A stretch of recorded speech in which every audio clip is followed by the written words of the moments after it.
Solidarity இளைஞர் அமைப்பின் சார்பில் தேர்தல் அறிக்கை தயாரிக்கப்பட்டு வெளியிடப்பட்டது. கோயம்புத்தூர் பத்திரிகையாளர் மன்றத்தில் நடைபெற்ற இந்த நிகழ்வில் அந்த அமைப்பின் மாநில தலைவர் முகமது ரியாஸ் தேர்தல் அறிக்கையை வெளியிட்டார். பின்னர் செய்தியாளர்களுக்கு பேட்டியளித்த அவர், எங்கள் அறிக்கை இளைஞர்கள் நலன் சார்ந்து வெளியிடப்பட்டுள்ளது. நாங்கள் கட்சி சார்ந்த அறிக்கையை வெளியிடவில்லை. நாங்கள் தேர்தலில் போட்டியிடவில்லை. எங்களுடைய அறிக்கையை அனைத்து கட்சிகளிடமும் வழங்க உள்ளோம் என தெரிவித்தார். தமிழ்நாட்டில் யூத் கமிஷன் தேவைப்படுகிறது என கேட்டுக்கொண்ட அவர், தமிழகத்தில் தொடர்ச்சியாக வேலை இழப்புகள் இருந்து வருவதாகவும் வருடம்தோறும் 5% இளைஞர்களுக்கு வேலை இழப்பு ஏற்படுவதாகவும் கூறினார். எனவே மதிப்பெண் அடிப்படையிலான கல்வி மற்றும் இளைஞர்களுக்கு போதாது, அதை தாண்டி திறன் அடிப்படையிலான கல்வி தேவைப்படுகிறது என்றார். ஒவ்வொரு மாவட்டத்திலும் உள்ளூர் தொழில் வாய்ப்புகளை முன்னிலைப்படுத்த வேண்டும் என்றார்.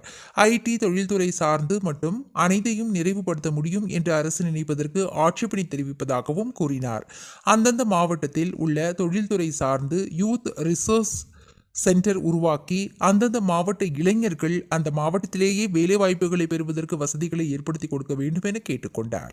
அனைத்து தரப்பு இளைஞர்களிடம் கருத்துக்கள் கேட்கப்பட்டு தான் இந்த தேர்தல் அறிக்கை தயாரிக்கப்பட்டுள்ளது என்று குறிப்பிட்ட அவர், இஸ்லாமிய இளைஞர்கள் மீதான இஸ்லாமிய போபியா போலவே தலித் இளைஞர்கள் மீதும் தாக்குதல்கள் நடத்தப்படுவதாக தெரிவித்தார்.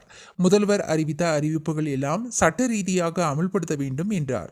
பெண்களை முன்னிலைப்படுத்தி பல்வேறு அறிவிப்புகள் வெளியிடும் பட்சத்தில் இளைஞர்கள் பற்றி யாரும் பேசுவதில்லை என தெரிவித்தார். மேலும் தமிழகத்தில் இதெல்லாம் மாவட்டங்களை காட்டிலும் கோவை மாவட்டத்தில் போதைப் பொருட்கள் என்பது அதிகமாக உள்ளதாக அந்த இயக்கத்தினர் தெரிவித்தனர்.